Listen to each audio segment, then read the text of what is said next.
Morning, Mr. Brandt. Oh, okay. At this point,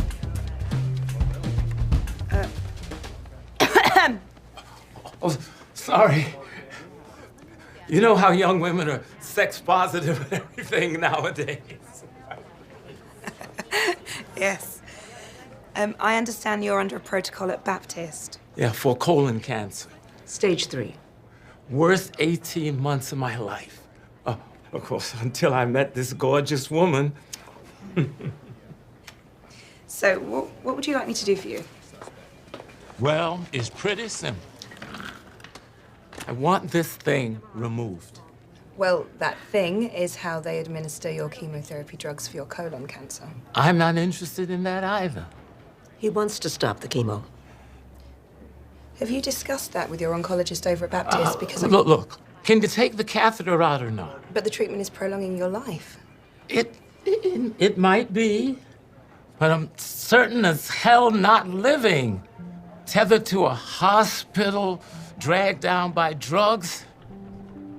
I'd rather spend some time traveling with this young woman.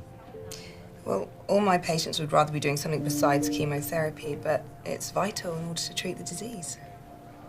Haven't you ever been in love? What wouldn't you give for just a little bit more of it?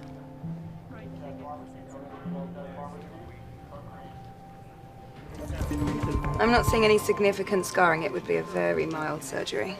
Let her rip. Oh, before we let her rip, I need to make sure that you're absolutely certain that you want to end your chemotherapy. Never more sure of anything. Okay. Well, while we wait for your records to be sent over from Baptist, we can schedule the procedure, and then we'll take it. Leela, I'm with the patient. Sorry, I tried to tell. Tell who? Yeah, she's the one. Ma'am, I'm gonna have to ask you a few questions. Hey, don't you touch her. Sheila! Come on, let's go. Sorry, excuse me, what's going on, please? Hi, I'm Carl Jimenez. I'm Mr. Brandt's legal guardian. That woman kidnapped him.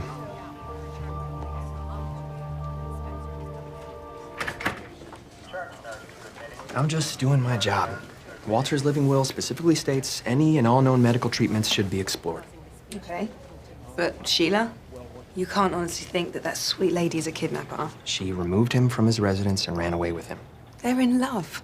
Look, I'm just trying to protect Walter from the story I see all the time. An older man, alone, vulnerable, meets a younger woman. She's 75. 25 or 75. She wants him to stop his cancer treatment. Now, I've been granted his healthcare decisions because, frankly, his healthcare proxy was asleep at the wheel.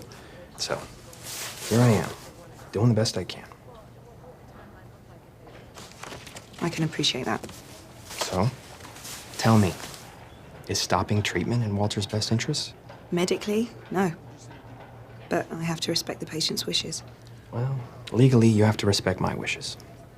And even though Walt's a pain in the ass, just trying to keep him alive. He's trying to kill me. If it were left up to Carl, I would be alone, rotting in my apartment, having the life drained out of me. He's doing what he thinks is best. He thinks Sheila pushed me. The whole thing was my idea. Unfortunately, the law may not see it that way.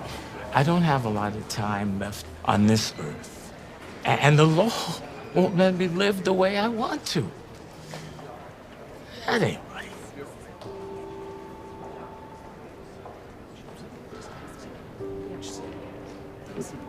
Maybe there is something that we can do. When you find out that you have cancer, it's the worst moment.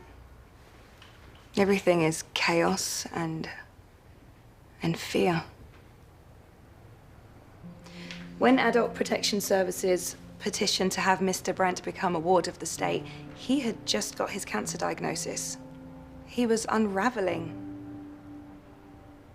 But then Walter met Sheila.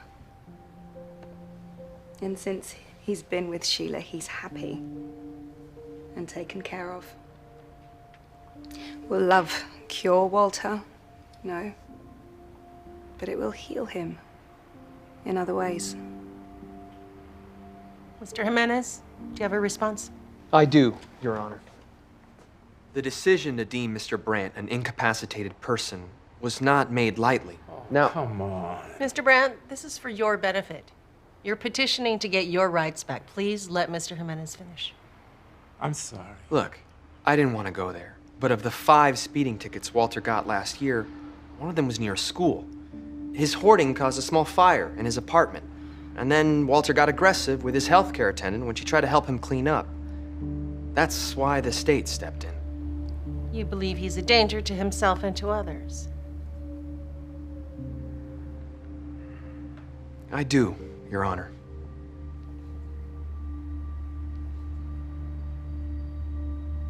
Dr. Sharpe, like you, I do believe in love.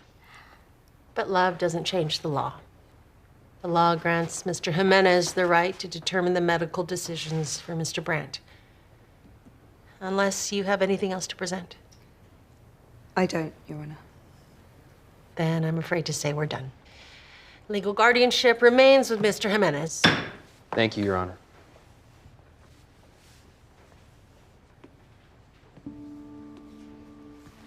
Wow. Let's get you home.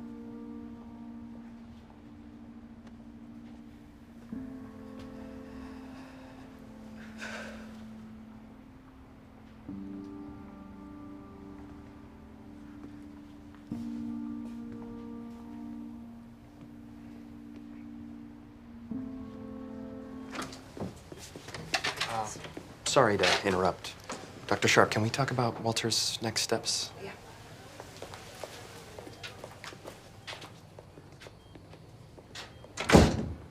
First thing we have to do is get Walter back to Mount Zion. Baptist. What? No. No, he's at, Oh, Baptist. Yeah, you're right. Sorry. How many are you taking care of? What's the state? 10? Seems rather a lot.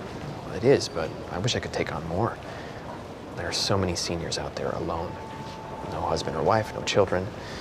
And the ones like Walter, they require even more time and attention, and even more care. You mean like that?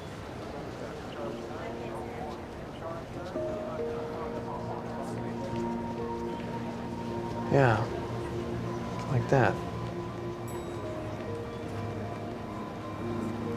I have an idea. Well, this is one for the books. You want me to terminate his guardianship? Yes, Your Honor. The ruling that I just confirmed in your favor. Yes, Your Honor. Can I ask why? Well, actually, it was Dr. Sharpe's idea. But there is one condition. One condition. If Mr. Jimenez is not going to be Mr. Brandt's guardian, who will? His wife. I didn't realize you were married, Mr. Brandt. That's the one condition. All I want is for someone to look out for Walter. Someone with his best interests at heart. And I accept. Me too.